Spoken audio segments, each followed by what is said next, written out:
And for us here on Citi TV and Breakfast Daily, we are going to be unrelenting in exposing the ills of society in terms especially of this Galamsey menace. It's a madness, what is going on in different communities. It's everywhere, and today we take you to Odan.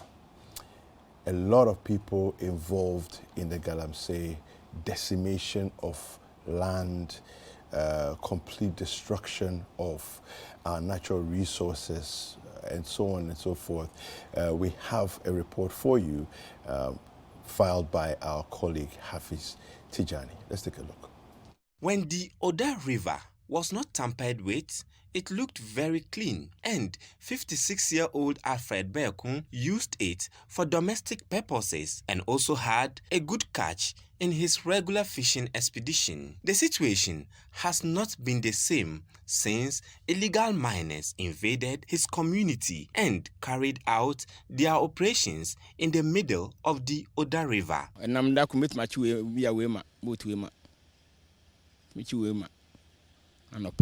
Enyumira so ba ba kisa na se de ba kura to ma hay to fo na o ma hay o se sia de ko a ngise de o dedi onye ba bia kura mfensi won se wo ma adi ho ni nyina so wo first no an wo mu ni ho de na nka ho yesumti enya ntwen sa otumi de sense ho ena so won se etene nti won mfense ho first no so na wo entene na yesi en ka obi senka enam sa yure mu sa anti na etumi etai kakra. Community members like him are handicapped in fighting these miners who operate both day and night. Ne ba first in the insurance to say break akra nia na yenhwe a Galamsey be die ni na no pode na ka ye kakra na omde chamfa bibi be sisi ani ukoka ndie anajo no maye na anajo ukoka ndie anajo no maye anajo ama report man penfo no o Ghana Water Company no omso report maye ni e catch say omso na ewo enum penfo a ombetumi ama a stop omso so ye bia enye ye tinse no omno ade ba ase no aka kire say ye num bia ye be yare fi say ifi ne doso a chemicals a omde agum ne doso nti ma ye hwe ho ye say ye banum suo no ti ama chekire water ne isu ya na ye to edo no na say ehunu ya to fo no and isi omo haye wonso nya omo so ehun asem bia wontimi nche omo enne so namane no. Illegal miners have not only polluted the river, which serves more than 50 communities in about 4 districts, but they also operate close to a major treatment plant of the Ghana Water Company Limited. Communities within Obuasi and its environs rely on the Odasu treatment. Regional Water Quality Assurance Manager Alhaji Adam Yakub paints a picture of the situation at Odasu. The amount of water we are able to produce out of Odasu has reduced by half. Odasu has a plant capacity of about 4 million gallons a day. When we produce now, we can only churn out 2 million gallons. So this translates to about 75,000 people not getting water. So if initially the water was meant for about 150 people, 75,000 are off, they can't get water. So the water that is left will be shared among the 150 people. So we have a situation of rationing now occurring. We have to ration in order for people to get water in Odasu and Obuasi. Normally, when we treat water, 5% should be lost. But now we are recording about 50% loss. You see, the rest is mud. So initially, Odasu was supposed to get 4 million gallons of water a day, but now we are getting about only 2 million.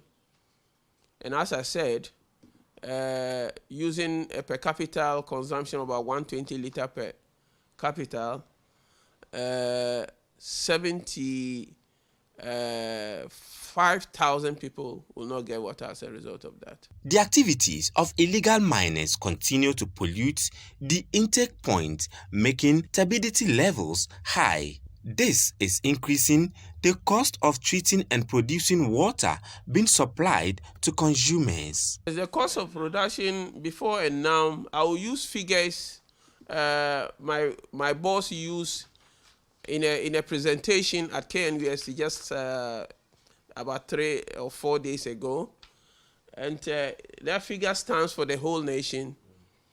And he said the cost of production has increased from 47 million Ghana cedis, 475 million Ghana cedis, to 822 million Ghana cedis as a result of the galamsey activities. Officials here will have to add more chemicals to treat the water for safe drinking, but the mud has taken over. The development also affects the equipment at the plant, which requires regular maintenance. Officials have warned that the treatment plant may be shut down soon if nothing is done about the situation. Yes, in terms of the future, experts have already said it, and the trend is still on the ascendancy. It doesn't look bright for us. If you go around a town, people who importing used goods from outside, normally when they bring the containers, you see amongst the things that they have brought, water from overseas. These people are business people, and they know the trends of our water situation in Ghana. We are going towards importing water. So they've already started testing the grounds. So very soon, our markets will be flooded with water from abroad because our water here either is non-existent or, people, yes. So we are heading towards that. And you heard it there. See there that we are heading towards the point where we are going to be importing water wholesale. It's ridiculous. And a country as blessed, as endowed as Ghana should get to the point under the watchful eye of elected leadership, under the watchful eye of traditional leaders, under the watchful eye of Ghanaians, we are allowing ourselves to go to the point where we're going to have to import water. When we have enough water bodies in this country to sustain this country for hundreds of years, yet this is what we are doing to ourselves. As a people, I believe that our leaders have let us down. Our leaders have disgraced us by allowing us to even get to this point where the treatment plants are there. Some of them are new, but their machines are becoming ruined at a rate that is ridiculous. There was another report we were discussing last week that machines that should take 30 years, that's a 30-year lifespan, are breaking down in 10 years. And we don't seem to understand that when we talk about economic hardship and difficult times, all of these things are linked. How are you, a nation, we, a nation that says we don't have, how are we allowing practices that will then cost us 3 times as much? We had a roundtable discussion. We had the threat, galamsey, a threat to water security last week. Roundtable discussion. In Konongo, in 2016, 8,000 cedis is what Ghana Water Company needed to treat water. In 2022, the same volumes of water, Ghana Water needs 79,000 plus Ghana cedis, 10 times as much. It's like a bunch of mad people are running around, causing chaos, and we can't do anything about it. We are helpless. How does that even work? I don't understand it. Someone is taking a decision to do certain things. The impact of those things is like robbery. Putting your hand in my, in my money bowl and taking money out of my coffers. And yet we watch unconcerned because it suits a few people. How ridiculous are we? And when we take decisions, leaders will take decisions and then they back down. They will take it and then they back down. This kind of schizophrenic attitude is what allows this menace to continue. It's schizophrenia. Today you are this, tomorrow you are that. Today you are this, tomorrow you are that. You can't seem to make up your mind whether we want to stop the galamsey or not. It's ridiculous. The communities, 4 communities or so that are served by this one water body, the Odaso River, all of them are in danger. Because in the current state that the water is, there are chemicals and other toxins in the water. These water bodies are not just, they don't, if the galamsey stop today, it may take a few months for the waters to clear. But guess what? The silt may sink to the ground, to the waterbed, to the riverbed, but the toxins will take a lot longer to get out of the water. How long is this madness going to go on for? How long is this madness going to go on for? How long are we going to continue to behave like schizophrenic people running this country? How long? I don't understand it. What is it that we need? What else do we need to know? Do we need to face? Do we need to see to take decisions that will protect the future of Ghana into the next 100 years? What else do we need to see? I don't understand it. Why do we appear helpless? We've done Galam Stop. We've done Operation, we've done Vanguard 1, Vanguard 2. I mean, it's like we just have a lot of excitement and fun in doing things that don't seem to get us anywhere. I'm not sure what's going on here. Well, our colleague Hafiz Tijani, who brought us that report, has joined us. Good morning, Hafiz. Good morning, Dave. How are you doing today? I'm well. How are you? Very well, thank you. Now, Hafiz, very quickly, how did you feel sitting in that canoe, that boat on the water, looking at something like that looked like boiling Tom Brown? Well, so devastating and so sad, to say the least, because when you say that you don't live close to these communities, so you don't care about the nature of the water or the polluted water, then you just be saying it to appease yourself, because the people there are really suffering, and these are farming communities. And some time ago we brought you a report which says that a study by some researchers at the KNUST, which says that there are traces of high metals or heavy metals in some of these polluted water because of the mercury and other chemicals that are used in the illegal activities. So these are farming communities, and this this is where we buy our plantain, our cassava, and other food crops from. So you say that you live in the urban area or urban center, you don't care about that.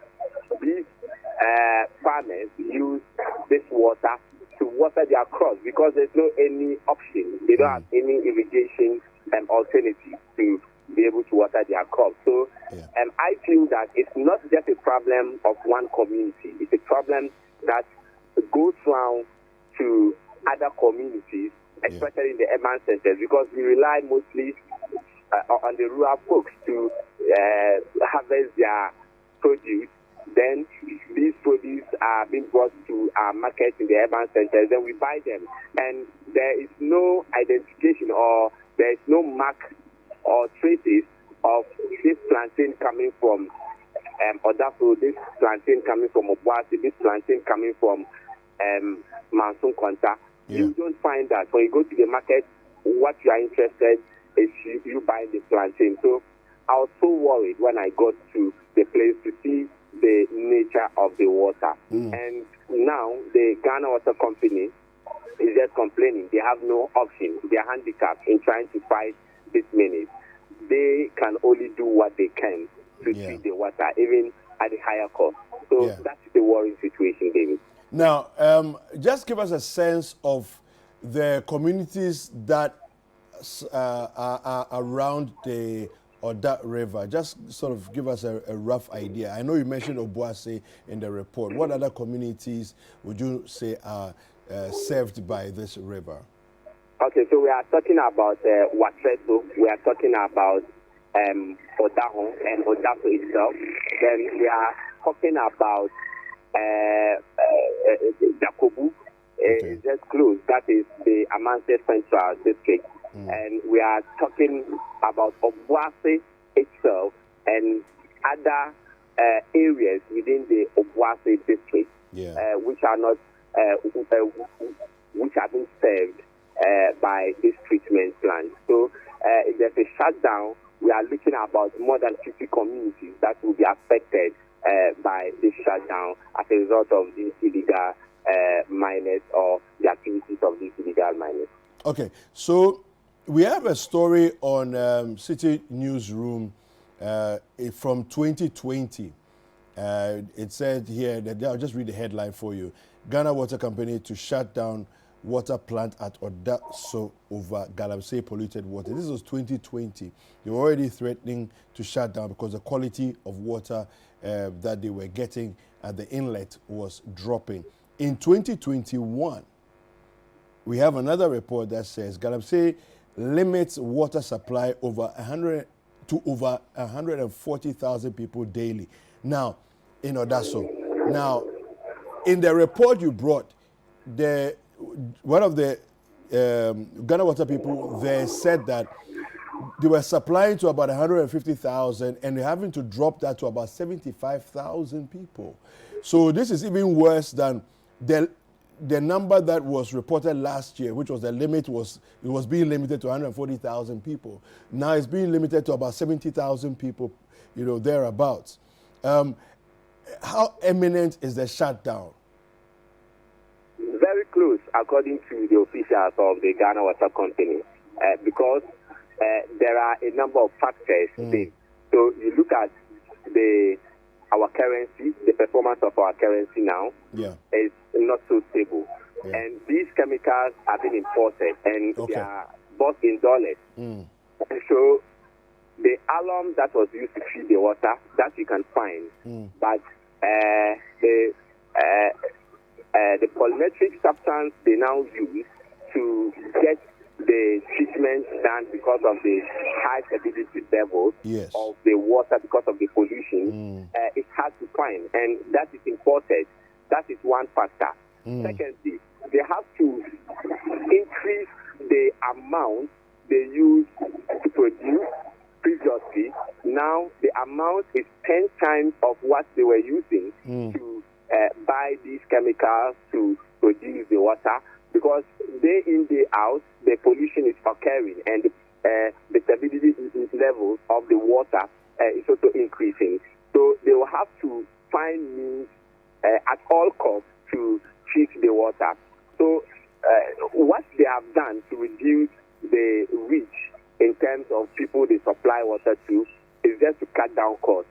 But the cost is even going high because the pollution is also continuing, and the water needs to be treated to the people they serve, limited people they serve currently.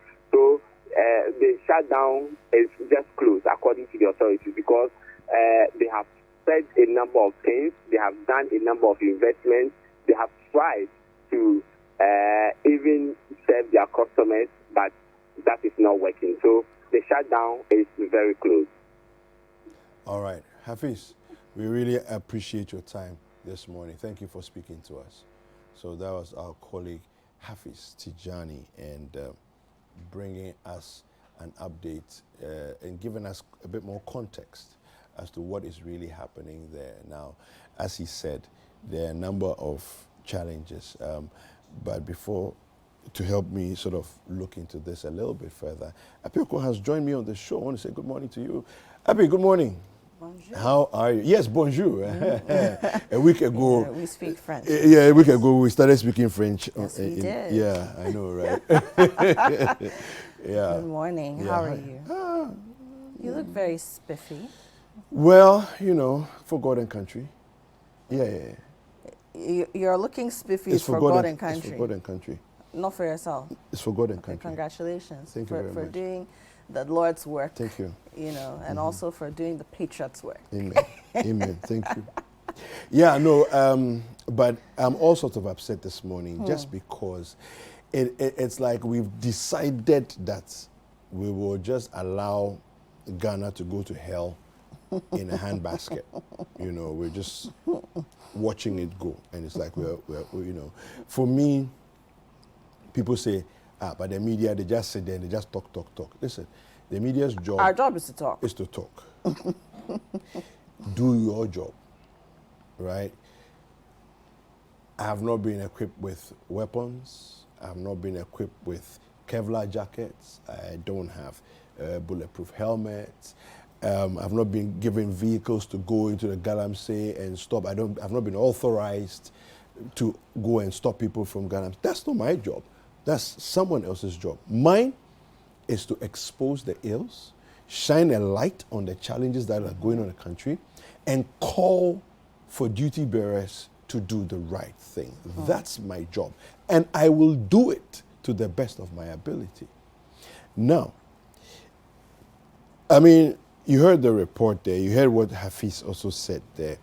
I mean, I'm looking at a number of things that like I was saying earlier, we are behaving like schizophrenic people. On one hand, we are stopping Galamsey. Galamsey will end. Didn't the president say that even if he will lose his presidency over this matter, he's going to put a stop to Galamsey? Yes, he did. Okay. So it's not as if we are making up anything here. Okay. It's not a figment of my imagination. He said it. And so for me, my business is about holding him accountable to the things he said. Unless he has changed his mind, but he hasn't come to say he has changed his mind. So I am saying this morning, Mr. President, and all those who are responsible to let the president know what we're saying. Ghana Water Company is on the brink of multiple shutdowns across the country. It's not only one place. Last week, we saw a number of them. Ghana Water Company is on the brink of multiple shutdowns. If they want to even preserve their investment, that's the decision they're going to have to take. If they don't take that decision, the Galamsey Waters will shut down the plants, whether they like it or not. And at that point, they are probably going to have to find fresh money to do new investment, because at that point, the machines will be destroyed. And we say we don't know what to do. What are we doing? Let's look at the different things that we've done. I was trying to remember some of them. We have Galam Stop. Yep. We have Operation Vanguard 1, Vanguard 2. But you see, what's going on here? Well, I don't know what's going on. You know, but let's look at the situation critically. Clearly, like you said, we've come this far and we're at this point where our water security is in jeopardy. Citi FM, Citi TV, we held a round table last Thursday moderated by Vivian Kailoko. We had our panelists there. You heard the things they said from different areas and sectors of the country, different expertise. In Ghana Water Company was well represented there. And we've seen the challenges, right? If we didn't even know, if we hadn't been paying attention, that round table exposed everything and laid all of the cards on the table. But we also mustn't forget that, yes, we're staring at this situation of, you know, water security being an issue. We've spoken about the issue that, you know, it's going to create for our lands and the environment in general. We've spoken about how people have started having all sorts of birth defects being seen in the children that they're birthing because of this thing. But what is the root of galamsey? Poor regulation is one thing. We know that. But there's also that we can't ignore the fact that in the galamsey communities, there's greed, yes, but there are also people who are just destitute. And they've seen an opportunity. Now, I don't know how difficult the situation is, but I'd like to imagine that just that complexity of the problem, the multi-layered nature of the problem, is also giving us problems in fixing it. So, the people in those communities have always been there. No, but you see, they've always been there. But society has evolved. Right? Yes, and the population has grown. The population has the grown. numbers and the pressure now, and everything is there. A lot of these galamsey sites, they are not just near water bodies. They are on cocoa farms, other spaces where things of value to us as a nation are being farmed. And we've had this conversation where we said, look, children, descendants of people who started these farms, who have tilled these farms for years with their hands, with their sweat, with their blood, have said, I don't want to live the wretched life that my mother or my father has lived. That's my offer. My offer who is there and he doesn't have anything. He has plenty land, he's farming every day. What has he got to show for it? I don't want to live that life. Now, if I migrate to a city or do whatever it is I'm supposed to do, I'm not guaranteed a better life either.